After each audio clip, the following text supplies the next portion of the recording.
Hello, here is a question number 9. So let's read this question. It says an optical arrangement consists of two concave mirrors M1 and M2 and a convex lens L with a common principal axis as shown in the figure. So the figure में दिखाया है common principal axis है. M1 is here, lens is here, M2 mirror is here. The focal length of the lens is given as 10 centimeter. The radii of M1 and M2 are 20 and 24 respectively. So ये जो M1 है इसकी radius of curvature 20 है और M2 का radius of curvature 24 है. The distance between L and M2 is mentioned here 20 centimeter. A point object as is placed at the midpoint between L and M2 on the axis. So ये midpoint पर है. That means ये distance 10 centimeter है. ये distance भी 10 centimeter है. When the distance between L and M1, ये जो distance है इसको अगर n/7 बोला जाए, so one of the images coincide with S. So इससे जो बनने वाली images हैं वो इस पर coincide करेंगे. तो यही object है, यही image बनने वाला है. उसके लिए n की क्या value होगी ये अपने को पता करनी है. So let's find out the cases और उनको solve करते हैं. Now यहाँ पर अगर object place करोगे और रेज कैसे जा सकते हैं. Rays will be going in all the directions. So जो लाइट रे लेंस से पहले जाएगा फिर वो M2 पे जाएगा फिर लेंस से वापस आएगा, मे बी M2 पे जा सकता है और एक इमेज को उनको सर्च करना है कि वो एस पर ही बने. अनदर केस कुड भी कि यहाँ से जो लाइट रेज जा रहा है वो पहले M2 पे जाए, M2 पे जाने के बाद लेंस पे जाए, लेंस पे जाने के बाद M1 पे जाए और इसके बाद में फिर एस पर वापस आए. राइट. सो कोई भी सो इसका मतलब मल्टी केसेस की पॉसिबिलिटीज़ हैं. लेस से पहले हम लोग ऐसा बोलते हैं कि यहाँ से लाइट रे M2 पर जाएगा, उसके बाद फिर लेंस पर आएगा, फिर इधर से हम लोग वॉच करना चाहेंगे. सो अगर अब M2 पर ये स्ट्राइक करेगा फर्स्ट पे तो M2 is a mirror. We will apply the formula for mirror. उसके लिए जो U की वैल्यू रहेगी that will be this distance which is 10. अच्छा, साइन कन्वेंशन रहता है this will be positive treatment, so this will B -10. Focal length के बारे में आप देखेंगे तो इसका कर्वेचर इस साइड है तो focal length will be negative and the focal length will be half of the radius. Radius is 24, so focal will be -12. All are in centimeters. Let's find out what the V is going to be, or let's the first image from M2. So formula apply करते हैं.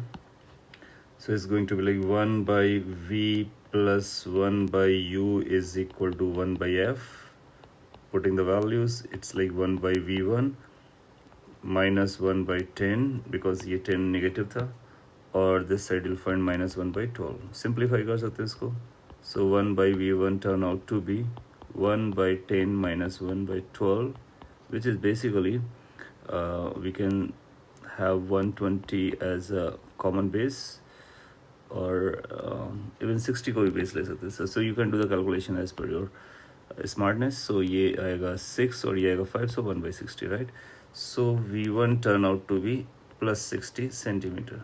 Since ये plus आया that means इसका जो पहला image आएगा that will be somewhere here and this distance is going to be 60 centimetre.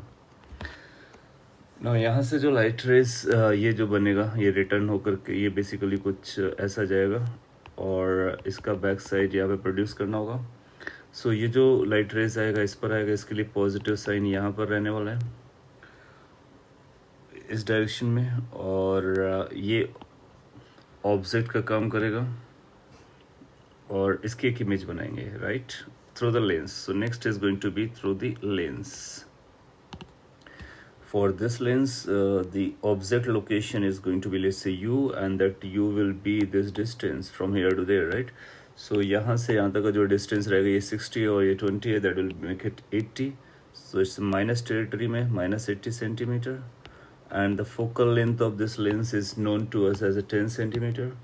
So that is 10 centimeter. And let's say कि इसकी जो image बनती है वो V2 बनती है somewhere from this lens. So the lens formula will be like 1 by V minus 1 by U is equal to 1 by F. Putting the values, 1 by V2 minus 1 by U is -80 and 1 by F that is 10. Simplify करते हैं. 1 by V2 turn out to be 1 by 10 ये इधर plus हो जाएगा, उस side जाएगा minus हो जाएगा, सो 1/80 कॉमन बेस अपने को 80 मिल जाएगा। सो ये 8 माइनस 1 7 आ जाएगा।